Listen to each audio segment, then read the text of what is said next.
ये वीडियो मैं वैसे बना नहीं रहा था, पर शायद आज मेरे को यूनाइटेड एयरलाइंस की बिज़नेस क्लास में अपग्रेड कर देंगे। हमको जाना है बोर्डिंग लेन 1 से, क्योंकि मेरे को भाई बिजनेस क्लास में अपग्रेड मिल गया है। और ये टीवी भाई बहुत ही बड़ा है, इकोनॉमी के मतलब 2 मान लो उतना बड़ा टीवी है ये आया भाई। खाना देखो, सजावट देखो। अब $7,500 की टिकट है ये, मतलब ये मान लो लगभग 7 लाख रुपए की टिकट है। भाई इस बार मैंने सोचा है कि ब्लैक कलर लूँगा भाई। ये आ गया अपना ब्लैक टाइटेनियम iPhone 16 Pro।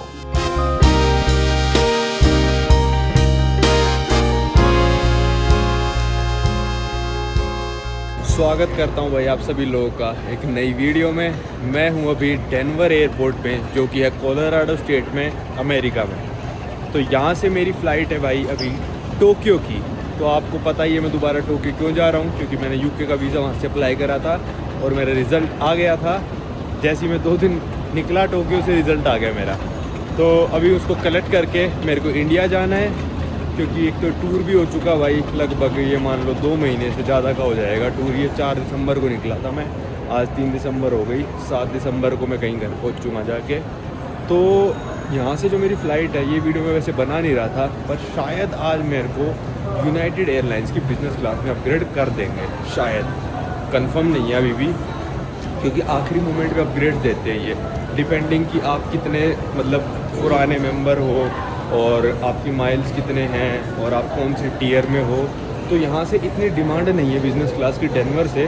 वैसे अगर आप सैन फ्रांसिस्को, लॉस एंजल्स वगैरह से फ्लाई करोगे ना, तो वहाँ पे इकोनॉमी से ज़्यादा बिज़नेस क्लास की डिमांड है, क्योंकि यहाँ के लोग बिज़नेस क्लास जल्दी भर देते हैं लंबी फ़्लाइटों में। तो यहाँ से इतनी डिमांड है नहीं डेनवर से, पता नहीं यहाँ से जाते नहीं क्या टोक्यो क्या है। यहाँ पे इकोनॉमी ज़्यादा फुल है, बिज़नेस खाली पड़ी है। तो आज शायद मिल जाएगा अपग्रेड। तो इसलिए मैं वीडियो बना रहा हूँ कि भाई आपको दिखाएं कि यूनाइटेड एयरलाइंस की बिज़नेस क्लास कैसी होती है।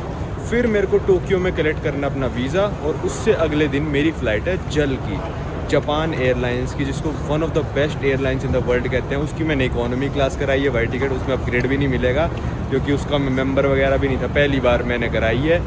तो देखते हैं दोनों एयरलाइंस का सफ़र कैसा रहता है। यूके वीज़ा कलेक्ट करेंगे अपना टोक्यो से और चलेंगे वापस इंडिया।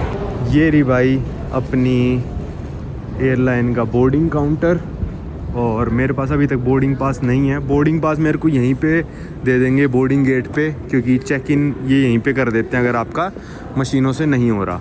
तो एस्टिमेटेड डिपार्चर 11:30 का है, 10:40 बोर्डिंग टाइम है, और अभी 7:16 हो रहे हैं।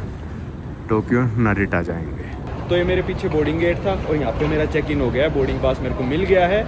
लगभग एजेंट्स इंटरनेशनल फ़्लाइट में 2 घंटे से लेकर 1 घंटे 45 मिनट पहले तक आ जाते हैं। तो आप यहीं पे चेक इन कर सकते हो अमेरिका में। ये यहाँ का मतलब है कि भाई आप एयरपोर्ट के अंदर आके भी चेक इन कर सकते हो।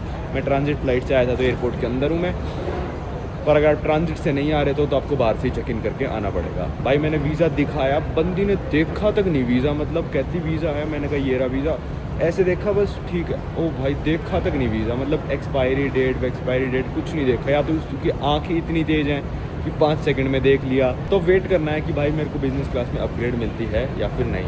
आखिरी मोमेंट में मिलती है, लगभग ये मान लो 1 घंटा पहले डिसाइड होता है कि किसको अपग्रेड मिली है। ये खड़ा अपना प्लेन बोइंग 787-9, और बोर्डिंग हो चुकी है चालू। हमको जाना है बोर्डिंग लेन 1 से, क्योंकि मेरे को भाई बिज़नेस क्लास में अपग्रेड मिल गया है।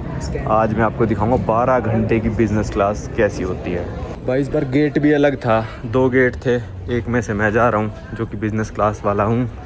और फेस स्कैन करके आज बोर्डिंग करी है भाई, फेस स्कैन हुआ है, और बोर्डिंग पासपोर्ट कुछ चेक नहीं करा, सिर्फ फेस स्कैन खाली पड़ा है। बिज़नेस क्लास में जाएंगे भाई आज, और मेरे को बिज़नेस क्लास में भी विंडो सीट मिल गई, किस्मत की बात है। तो भाई मैं आपको दिखाता हूँ कि बिज़नेस क्लास में क्या क्या देते हैं ये लोग।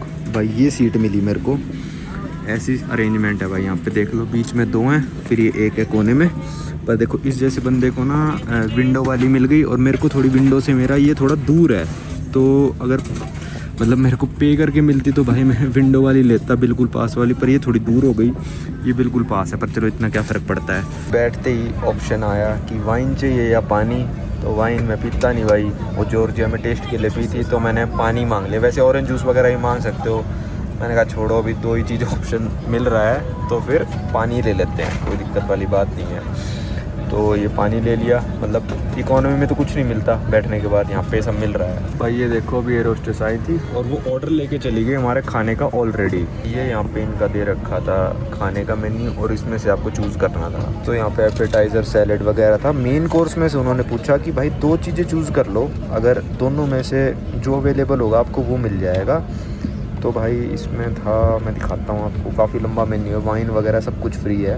इसमें था, मैंने बोला भाई रोस्ट चिकन दे दो और सीयर्ड कोट दे दो, मतलब इन दोनों में से जो अवेलेबल बचेगा वो मेरे को मिल जाएगा भाई। डेज़र्ट में देखो कितनी सारी चॉइसेस हैं, जैसे उस इकोनॉमी में तो एक ही चीज़ बन के आ जाती है जो थाली में दे दी है ना, डेज़र्ट वगैरह में। इनमें तो फिर भी इकोनॉमी में चॉइसेस मिल जाती हैं। अब ड्यूरिंग द फ्लाइट ये सब आप मंगवा सकते हो, बिफोर अराइवल ये सब मिलेगा।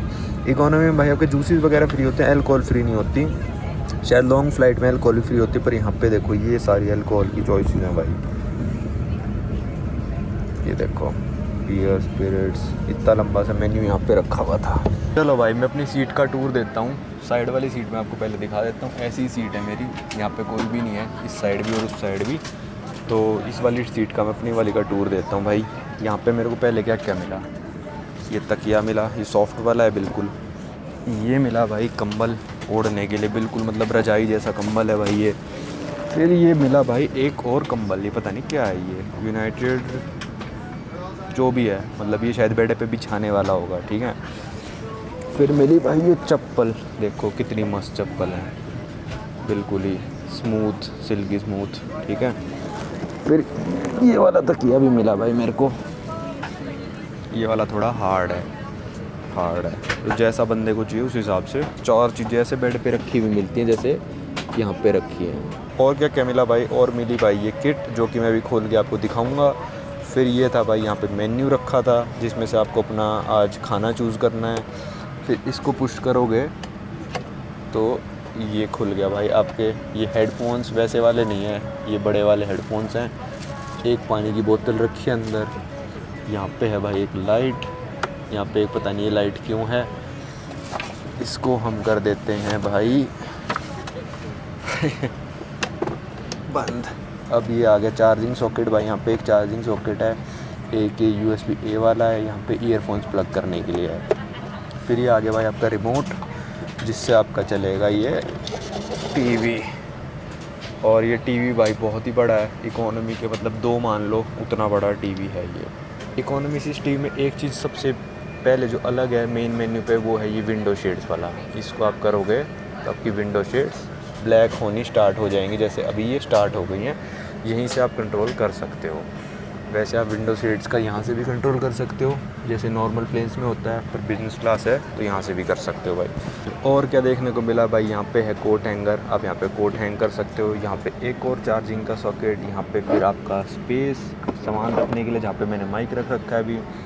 यहाँ पे है आपकी ये ट्रे खाने के लिए, देखो कितनी बार आती है, बिल्कुल ही सर पे ही चढ़ गई। देखो ये देखो भाई, बिल्कुल ही मेरे पास तक आ गई है। अब इस ट्रे को भेज देते हैं हम वापस। अब आपकी जो सीट है ये बन जाएगी भाई पूरे का पूरा बेड।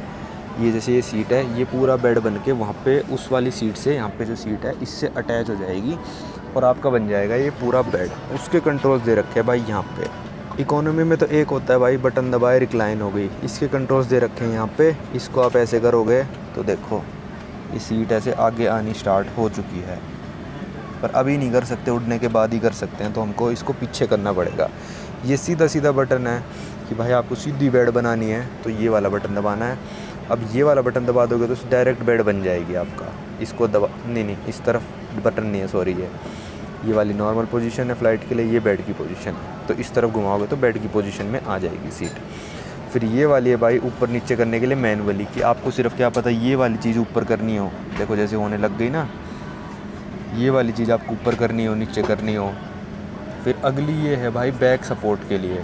बैक सपोर्ट आपको कम ज़्यादा करना है, ठीक है, यहाँ पे हो रहा है ये बैक सपोर्ट कम ज़्यादा, यहाँ पे कम ज़्यादा करना है, या फिर बैक सपोर्ट ऊपर नीचे करना है। फिर ये वाला बटन आ गया भाई लैंप के लिए, ये वाला लैंप जो हमको यहाँ पे दे रखा है, ऑन ऑफ। ये आपको सही लगेगा जब सब लोग विंडोज़ अपनी डार्क कर देंगे, तब ये लैंप अच्छा लगेगा भाई जलता हुआ। फिर आखिरी बटन है ये सोने वाला, इसको दबा दिया तो फ़्लाइट अटेंडेंट को पता चल जाएगा भाई आप सोने लग रहे हो और आपको वो डिस्टर्ब नहीं करेगी आके। फिर यहाँ पे देखोगे तो आप थोड़ा और स्पेस दे रखा है चीज़ें रखने के लिए। आपका जब बेड बन जाएगा तो यहाँ पे आप फ़ोन रख के अपना सो सकते हो। और इस साइड इस सीट में दे रखा है भाई यहाँ पे और स्पेस है रखने के लिए। यहाँ पे भाई एक और मेन्यू दे रखा है, ये किसी और फ़्लाइट का मेन्यू होगा, 2 रूट पे उड़ती होगी, तो ये वाला मेन्यू उस फ्लाइट के लिए है। जो ऊपर रखा था उसी में से चूज़ करना था। यहाँ पे फिर सारी चीज़ें सेफ्टी वगैरह के लिए, मैगज़ीन वगैरह ये सब। ये वाला बटन मेरे को अभी तक समझ में नहीं आया कि किस लिए है, क्यों है, इससे ऐसे झीलता है ये, पर समझ नहीं आया मेरे को कि क्यों है।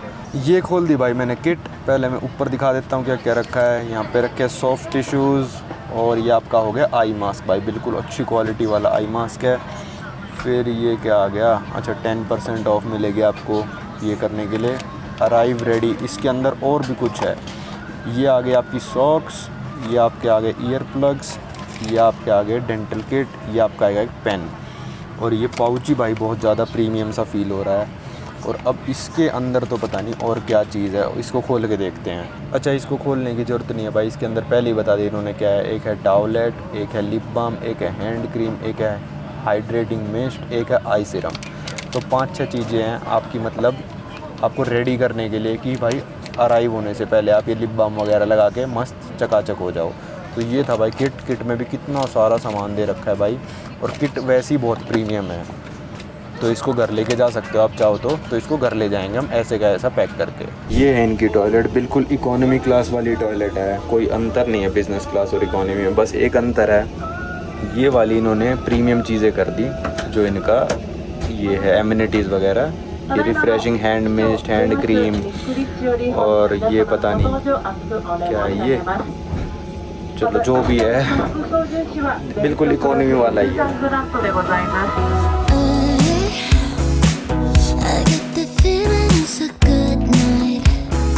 तो भाई बिज़नेस क्लास में 2 सीट बेल्ट लगानी पड़ती हैं, एक यहाँ पे लगती है और एक यहाँ से निकल के आती है। इकोनॉमी में सिर्फ ये वाली लगती है नीचे वाली, ये वाली नहीं लगती। ये बिज़नेस क्लास सीटों के लिए एक्स्ट्रा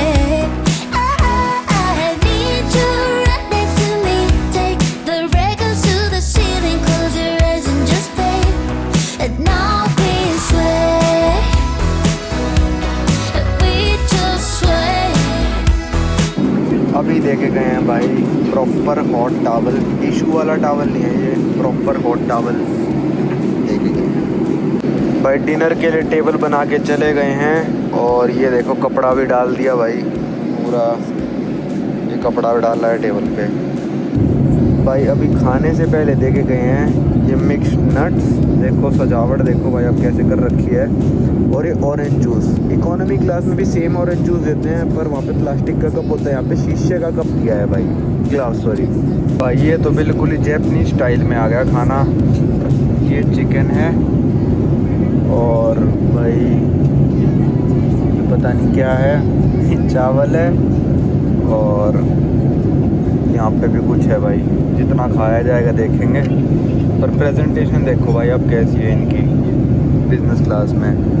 ये देखो इनकी कटलरी जो आई है वो भी ऐसे रोल होके आई है भाई। खाना बताऊं तो ये जैपनीज स्टाइल खाना था और मेरे को तो बिल्कुल पसंद नहीं आया भाई। इतना खाना मैंने कभी नहीं छोड़ा फ़्लाइट में, चट कर जाता था मैं जो भी प्लेट आती थी, वो सिंपल खाना था।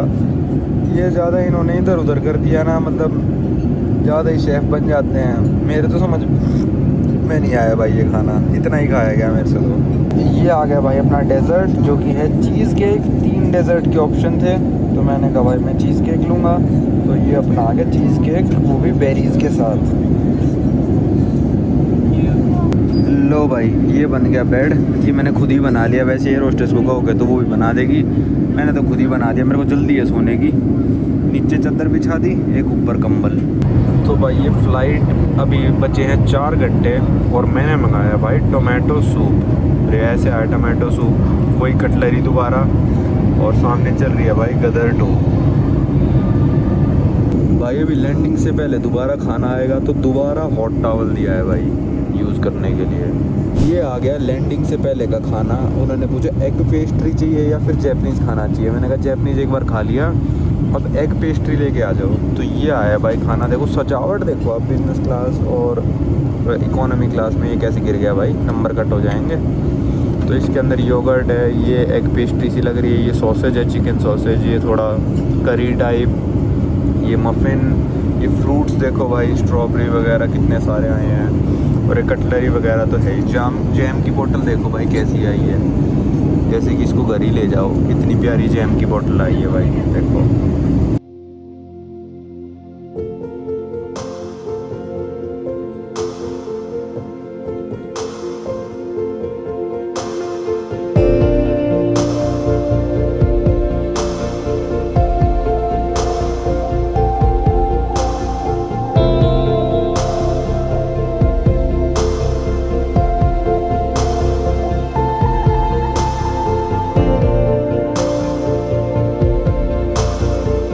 तो भाई अपना एक्सपीरियंस बताता हूँ मैं बिज़नेस क्लास का कैसा रहा। ये वाला प्लेन काफ़ी अच्छा था, सर्विस अच्छी थी, पर खाना यार मेरे को इकोनॉमी वाला ही ज़्यादा सही लगता है। पता नहीं बिज़नेस वाला मेरे को समझ में नहीं आया, थोड़े लोकल टाइप बंदे हम भाई, तो ये फैंसी खाना मेरे को थोड़ा कम समझ में आया। प्लस जो एतिहाद की बिज़नेस क्लास करी थी मैंने, वो शायद A350 में थी। तो A350 में जो पूरा कैबिन बन जाता था, दरवाज़ा भी बंद हो जाता था, पर यहाँ पे दरवाज़ा बंद नहीं हो रहा था क्योंकि पुराना एयरक्राफ्ट था। तो ठीक था, ओवरऑल सर्विस मेरे हिसाब से काफ़ी सही थी। पर पैसों में अगर आप ये टिकट खरीदोगे तो पता है आपको कितने की पड़ेगी है? चेक कर लेना खुद ही जाके, डेनवर से Tokyo United airline business class खुद चेक कर लेना, $7,500 की टिकट है ये। मतलब ये मान लो लगभग 7 लाख रुपए की टिकट है। तो उस हिसाब से भाई पैसे देके तो मैं कभी भी ना लूँ ये। तो अब चलते हैं हम अपने हॉस्टल की तरफ। मैंने हॉस्टल इस बार बुक किया अकीहाबारा में, पास मेरे पास पहले से ही पड़ा है क्योंकि अभी आया ही था मैं 15 दिन पहले यहाँ पे ग्रुप के साथ। तो पास मेरे पास पहले से ही पड़ा है। ट्रेन लेते हैं और चलते हैं। लो भाई यहाँ पे मेट्रो से पहुँच गए अपने हॉस्टल के पास। 400 मीटर पैदल चलना है। पर आपको याद होगा पिछली से पिछली वीडियो में मैंने 24 पानी की बोतल उठाई थी 12 किलो की, और फिर उसके साथ खाना वाना ये बैग भी था। तो एक तो मेरी हाथ की मसल्स पुल हो गई सारी। मैं इतना वज़न उठाता नहीं हूँ ना, मेरे को आदत नहीं है, मैं जिम में नहीं जाता। तो सारी हाथ की मसल्स पुल हो गई, खासकर राइट हैंड की, और बहुत दर्द हुआ है 2 दिन से उन मसल्स में। और बार बार वो बोतल नीचे रखी और फिर उठाई, बार बार घुटने मोड़े। तो इसकी वजह से मेरे राइट नी में कोई दिक्कत है, मतलब थोड़ा शायद मसल पुल हो रखी है, टेंडन पुल हो रखा है, पता नहीं क्या हो रखा है। तो वो कभी ठीक हो जाता है, कभी ख़राब हो जाता है। शायद 1 साल पहले हुआ था उसमें कुछ, अब दोबारा वज़न की वजह से उसमें हो गया दिक्कत। तो उसमें इतना दर्द हो रहा है भाई, मेरे से चला नहीं जा रहा। तो अच्छा हुआ है ट्रिप के एंड में हो रहा है ये, कि अब बस वीज़ा लगवा के यहाँ से घर ही जाना है, वरना दिक्कत हो जाती है पूरी ट्रिप में घूमने के लिए, क्योंकि ट्रिप में चलना तो बहुत ज़्यादा पड़ता है। तो ये शायद हो जाएगा ठीक थोड़े दिनों में, शायद 5-7 दिनों में घर पे जाके रेस्ट करूँगा तो ठीक हो जाएगा। चलो चलते हैं हॉस्टल। आज तो जाके रेस्ट करते हैं, नहाते हैं भाई। कब से नहीं नहाया, जब से ड्राई कैबिन में गया था तब से नहीं नहाया। फिर ट्रेन ली 12 घंटे की, फिर अगले दिन डेनवर पहुंचा तब नहीं नहाया, फिर डेनवर से यहाँ पे फ़्लाइट ली 13 घंटे की, तब नहीं नहाया। तो शायद मेरे को अब 4 दिन होने वाले हैं तब से मैं नहाया नहीं, बाथरूम ही नहीं मिला कहीं पे। अब जाके नहाते हैं हॉस्टल में आराम से। भाई ये देखना यहाँ पे अपार्टमेंट में कौन सी गाड़ी खड़ी है, कितनी पुरानी फरारी खड़ी है भाई यहाँ पे ऐसे नेबरहुड में। लो भाई अगला दिन जापान में, मैं सुबह आ गया हूँ। अब जा रहा हूँ VFS सेंटर पहुँच गया हूँ मैं। 15 मिनट की वॉक बची है। तो सुबह 9 बजे से 12 बजे तक आप कभी भी सबमिट कर सकते हो। तो मैंने सोचा 12 बजे सबमिट करते हैं और 1:30 बजे आपको पासपोर्ट मिल जाएगा। चाहे आप सुबह 9 बजे सबमिट करो, चाहे 12 बजे, 1:30 बजे आपको ये पासपोर्ट दे देंगे। क्योंकि UK का ऐसा है कि एम्बेसी से वीज़ा चिपक के नहीं आता। एम्बेसी सिर्फ अप्रूव या डिनाई करती है, और वीज़ा चिपकाते हैं ये लोग यहाँ पे जो VFS में काम करते हैं। तो VFS में ही चिपक जाता है। शायद कोई मतलब बंदा बैठा होगा एम्बेसी वाला जो करता होगा, या फिर पूरी अथॉरिटी वीज़ा चिपकाने की इनको दे रखी होगी। तो बस भाई वीज़ा चिपकवाना है, फिर चलेंगे वापस। पैर में दर्द हो रहा है भाई, बिल्कुल भी चला नहीं जा रहा। तो अच्छा हुआ कि ट्रिप के आखिरी टाइम में ही हुआ ये। बड़ा खुश हूँ मैं कि चलो ठीक है भाई, हुआ पर आखिरी में हुआ, सही हुआ भाई। पासपोर्ट में सबमिट करके आ गया, और जब मैं गया तो कहते आपके पास कोई और आईडी है जिससे हम आपका पासपोर्ट जब वापस दोगे लेने आओगे तब वो देखनी है हमको। मैंने कहा और तो कोई आईडी नहीं है। तो कहते अपने इस पासपोर्ट की ज़ेरॉक्स करवा लो इस लॉसन से। तो 10 येन की ज़ेरॉक्स हुई। यहाँ पे मशीनें रखी रहती है, बंदा नहीं करेगा, मशीन पे आपको खुद जाना पड़ेगा, सब कुछ सेलेक्ट करना पड़ेगा और फिर आपकी ज़ेरॉक्स हो जाएगी। ज़ेरॉक्स करा के मैंने सबमिट कर दिया। 11:41 पे सबमिट किया है मैंने। अब 1:30 बजे मेरे को ये पासपोर्ट दे देंगे। 1:30 से 2 के बीच में आप लेने जा सकते हो। तो चलो 1:30 बजे आएंगे अब यहाँ पे। पासपोर्ट मैंने कलेक्ट कर लिया है और आगे मेरी इन्फॉर्मेशन है तो ऐसे दिखा देता हूँ। लिफाफे में दिया है तो इन्होंने चिपका दिया वीज़ा। अब बस नीचे जाके खोल के देखते हैं। और एक कैच और है, वो मैं आपको नीचे जाके बताऊंगा। वीज़ा खोलने के बाद पता चलेगा मेरे को भी वो। तो भाई लिफाफा लेके मैं बाहर आ गया हूँ और कैच मैं आपको पहले बता देता हूँ। अगर आप इंडियन या चाइनीज़ सिटीज़न हो और यूके का वीज़ा अप्लाई करते हो तो आपको मिलता है BIVS वीज़ा, जिसका मतलब होता है ब्रिटिश आयरिश वीज़ा स्कीम। या फिर आप आयरलैंड का वीज़ा भी अप्लाई करते हो तो BIVSE वीज़ा आपको मिलेगा। बाकायदा आपका कोई यूके वीज़ा पहले रिजेक्ट ना हो। जैसे आयरलैंड ने मेरे को BIVS वीज़ा नहीं दिया था क्योंकि मेरा पहले यूके वीज़ा रिजेक्ट था। तो ये वीज़ा आपको सिर्फ मिलता है, मतलब इस वीज़ा पे यूके वाले पे मैं आयरलैंड भी जा सकता हूँ, पर उनकी साइट पे लिखा है कि अगर ये वीज़ा आपको तभी मिलेगा जब आप इंडिया में से ही अप्लाई करोगे और आप इंडियन सिटीज़न हो। पर उनकी वेबसाइट पे ये भी लिखा था कि ये वाली स्कीम हम दूसरे देशों में भी रोल आउट कर रहे हैं और ये स्कीम सिर्फ 2 नेशनलिटीज़ के लिए, जो मैंने आपको बताया, इंडियन और चाइनीज़ लोगों के लिए। तो जापान से मैंने अप्लाई किया। मेरे को नहीं लगता कि मेरे को BIVS वीज़ा मिला होगा, सिर्फ यूके का वीज़ा मिला होगा तो मेरे को आयरलैंड का अलग से अप्लाई करना पड़ेगा।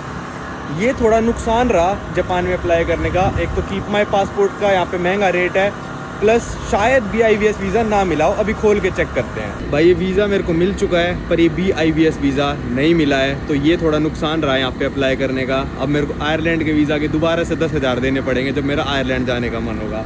तो मैंने ऐसे ही कर दिया था जापान से, देखते हैं कि वीज़ा मिलता है नहीं मिलता। वीज़ा तो मिल गया पर भाई BIVS वीज़ा नहीं मिला और जापानियों ने ना थोड़ा टेढ़ा चिपका दिया वीज़ा। चलो कोई दिक्कत नहीं है, यूके विजिट करेंगे, आयरलैंड बाद में या फिर अभी जाके इंडिया में अप्लाई कर दूंगा। वो मेरे पास पहले से भी था वीज़ा तो वो अप्रूव कर ही देंगे, उसमें कोई दिक्कत नहीं है। चलो चलते हैं वापस। भाई मैं भी यूज़ कर रहा हूँ iPhone 15 Pro और 16 Pro लॉन्च हुए भाई हो चुके 6 महीने। तो मैंने सोचा था जापान आके ख़रीदूँगा और यहाँ पे टैक्स रिफ़ंड होके अमेरिका से भी सस्ता पड़ जाता है आईफोन, बहुत ज़्यादा सस्ता अमेरिका से। ये मान लो 8-10 हज़ार रुपये अमेरिका से सस्ता पड़ता है आईफोन यहाँ पे, अगर टैक्स रिफ़ंड वाला आपको मिल गया तो।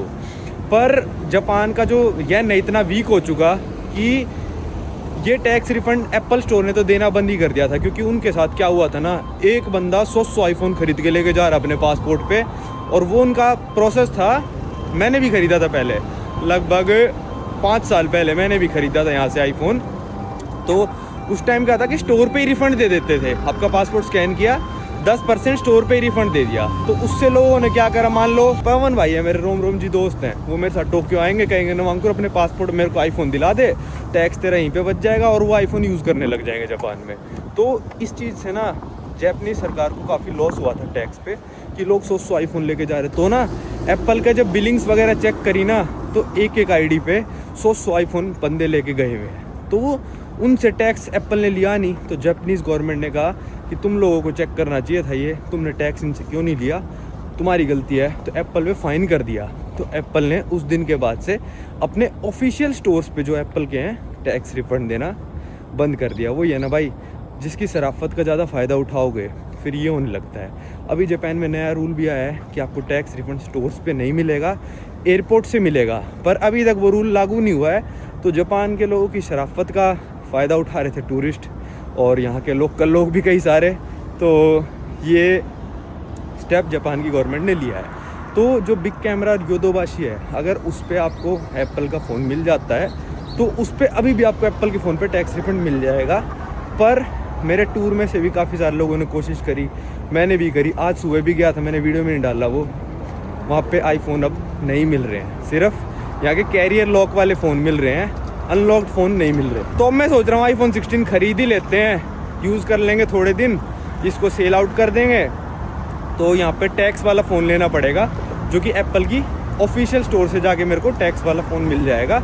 वो अवेलेबल रहते हैं, उसमें कोई दिक्कत नहीं है। तो यहाँ से वीज़ा सेंटर था पीछे, इससे लगभग 1 किलोमीटर दूर है वो वाला स्टोर एप्पल गिंजा, तो वहाँ से ख़रीदते हैं। चलो ये आ गया था भाई गिंजा एरिया, और गिंजा एरिया पूरा शॉपिंग एरिया कहते हैं, पूरे सारे जितने भी स्टोर्स हैं शॉपिंग के हैं। और ये आ गया भाई अपना एप्पल स्टोर। अवेलेबल था आईफोन, मैंने ऑनलाइन चेक कर लिया था, तो अब बस जाके ख़रीदना है भाई। इस बार मैंने सोचा है कि ब्लैक कलर लूँगा भाई। ये डेजर्ट टाइटेनियम आया, वैसे तो 16 में नया, पर मैं यार छिक लिया, मेरे को थोड़ा डार्क कलर लेना है इस बार, तो ब्लैक वाला लेंगे। लो भाई कर देते हैं इसको अनबॉक्स। पीछे गाने चला रखे हैं, कॉपीराइट कराएंगे ये। ओके ये लो भाई, खोल दिया, खुला नहीं है। एप्पल ने क्वालिटी घटा दी भाई बहुत ज़्यादा, मेरे को तो लग रहा है। ये आ गया भाई अपना ब्लैक कलर ख़रीद लिया इस बार मैंने, सिल्वर सा ख़रीद के पक गया था मैं। ये आ गया अपना ब्लैक टाइटेनियम आईफोन 16 प्रो। लो भाई ख़रीद लाया नया आईफोन भाई। अभी तो पुराने वाले से व्लॉगिंग कर रहा हूँ, बस नीचे बैठ के मैंने अनबॉक्स करके देख लिया था कि कुछ टूटा फूटा तो नहीं है। क्या पता भाई डिब्बे में कुछ टूटा फूटा आ जाए, फिर एक बार आप वहाँ से निकल गए तो नाम मेरे ऊपर ही लगना है कि भाई मैंने गिरा दिया या फिर जो भी हो गया।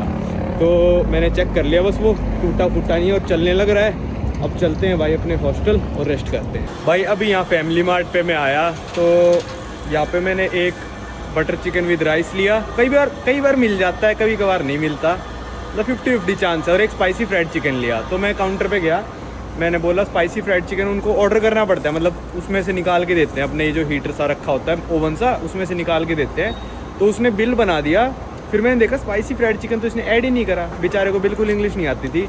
मैंने कहा भाई तूने स्पाइसी फ्राइड चिकन ऐड नहीं करा, समझ नहीं पाया मैं क्या कह रहा हूँ। थोड़ी देर बाद खुद समझ गया, मैं बोलने ही लगा था ट्रांसलेटर में कि भाई ऐड कर ले इसको, तो हंसने लग गया, कहता हाँ यार थैंक यू सो मच ये वो, क्योंकि उसकी तनख्वाह में से कटता अगर मतलब जाता तो।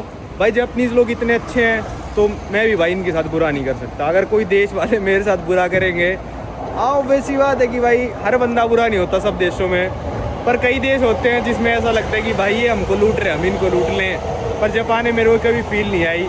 200 येन का था वो, मैं उसमें क्या लूटता, क्या वो करता। मतलब ये मतलब नहीं है कि भाई कोई 1 लाख येन पड़े मिलेंगे तो मैं लूट लूँगा। अगर मेरे को यहाँ पे कुछ भी पैसे पड़े मिल गए ना, तो मैं वापस दे के आ जाऊँगा, पुलिस में वापस दे के आ जाऊँगा। पर हाँ मान लो कि अफ्रीका में पड़े मिले मेरे को, किसी करप्ट देश में पैसे पड़े मिल जाएँ, मैं पुलिस वालों को दे के ही नहीं आऊँगा वो, क्योंकि मेरे को पता है पुलिस वाले खुद खा जाएंगे, इससे अच्छा मैं ही खा लेता हूँ, करप्ट में क्यों देना है। पर जापान में मेरे को कुछ पड़ा मिलता है तो मैं 110% पुलिस वालों को दे के आ जाऊँगा।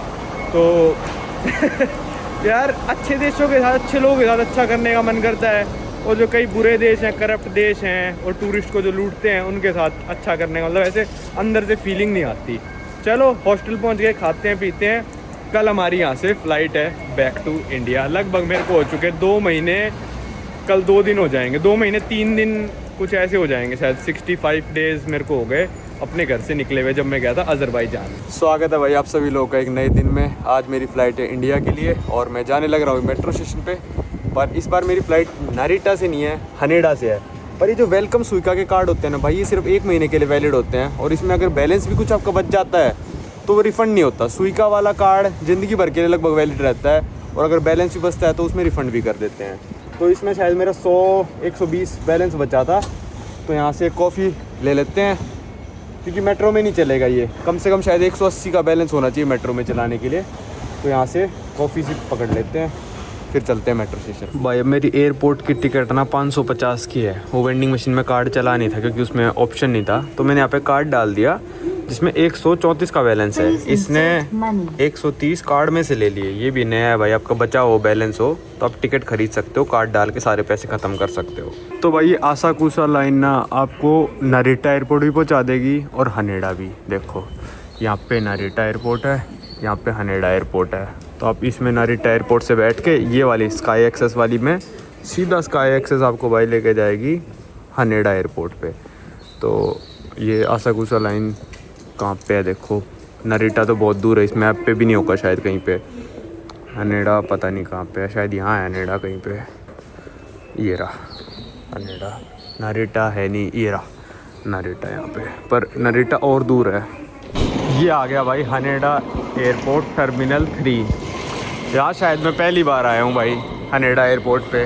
भाई ये आ गया था मैं हनेडा एयरपोर्ट के अंदर, और अंदर से भी एयरपोर्ट जापानी स्टाइल बना रखा है। और ये वाली मशीनें लगी हैं, एक तो जिस पे ऐसे पासपोर्ट स्कैन होता है, मैं भी अंतर बताता हूँ, रुको।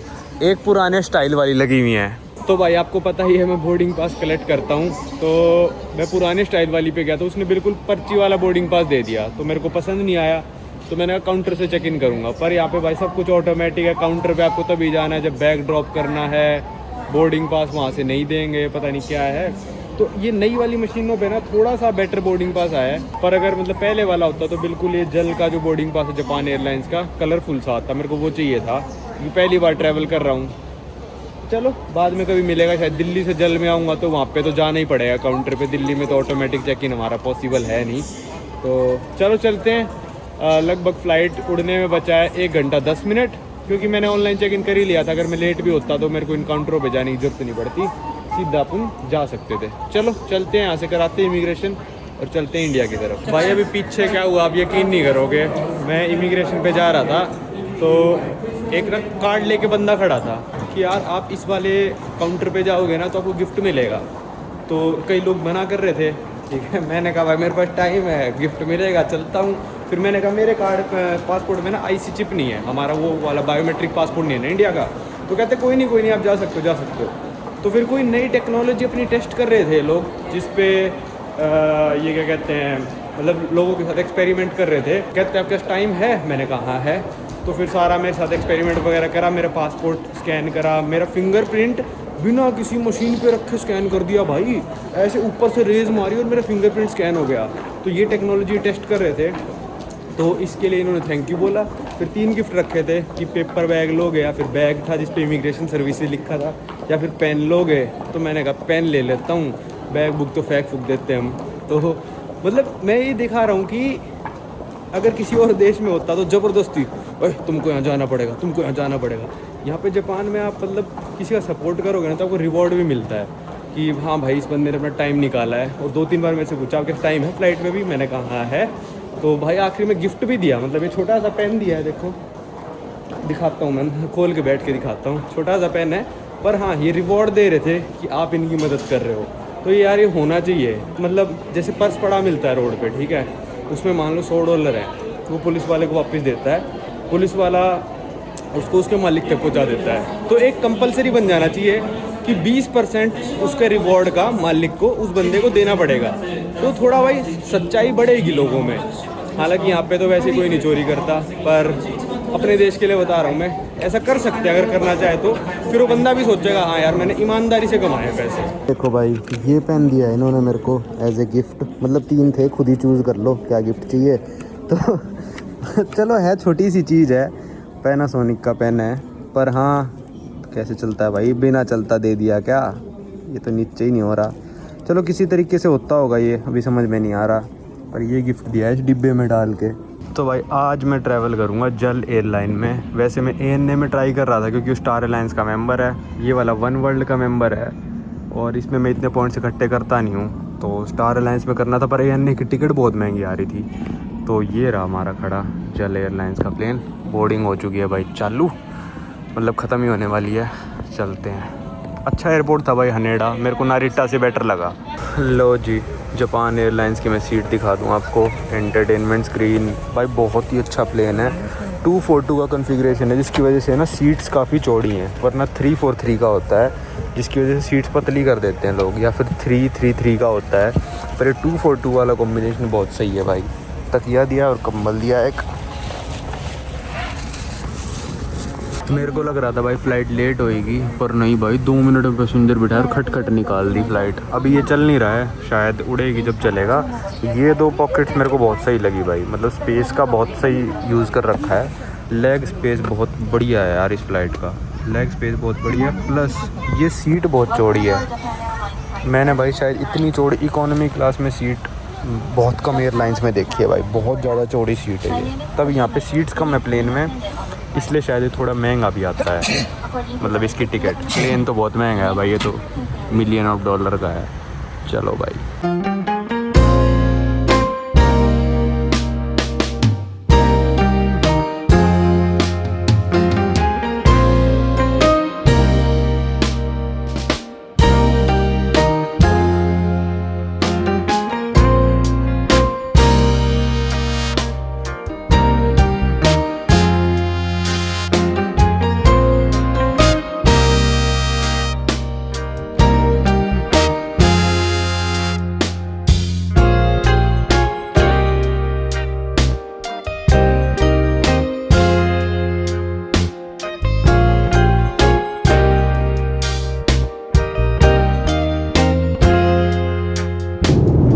मेरे बुलाते ही 1 मिनट में आई लड़की भागी भागी, और मेरे वाला स्क्रीन ना रीबूट कर दिया। उसका बंदे का चल रहा है अभी भी स्क्रीन, मेरे वाला स्क्रीन रीबूट कर दिया, तो अभी रीबूट होने लग रहा है भाई ये स्क्रीन।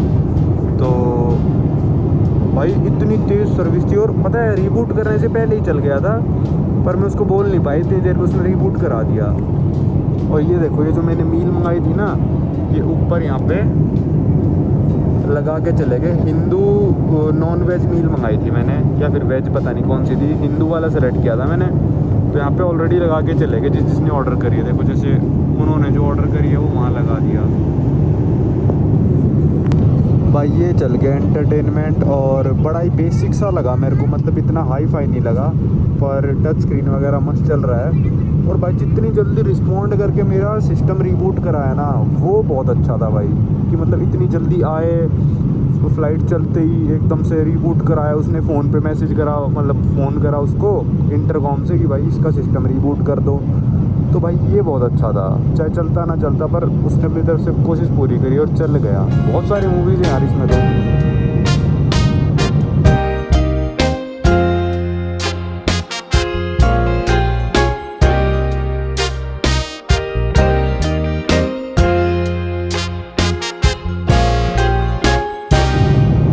इतनी बड़ी थाली आज तक किसी एयरलाइंस ने सर्व नहीं करी है जितनी जापान एयर कर रही है। थाली का साइज़ बहुत बड़ा है, खाना उतना ही है। ये क्या है भाई, ये आइसक्रीम लग रही है। और हिंदू नॉन वेज मील, इसमें बीफ नहीं है, पोर्क नहीं है और फिश नहीं है, इसमें चिकन होगा भाई। एक तरह से बटर चिकन है और काफ़ी ज़्यादा टेस्टी है भाई, मेरे को तो बहुत अच्छा लगा।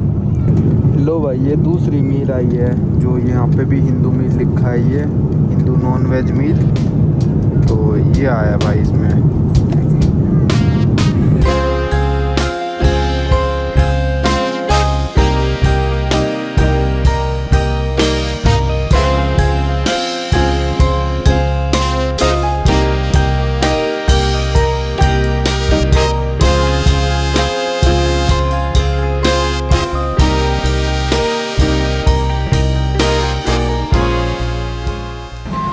ये हो गए भाई दिल्ली में लैंड। इस वीडियो को यहीं पे ख़त्म करते हैं। बड़ी ही कंफर्टेबल फ़्लाइट थी, ये प्रीमियम इकोनॉमी है इनकी।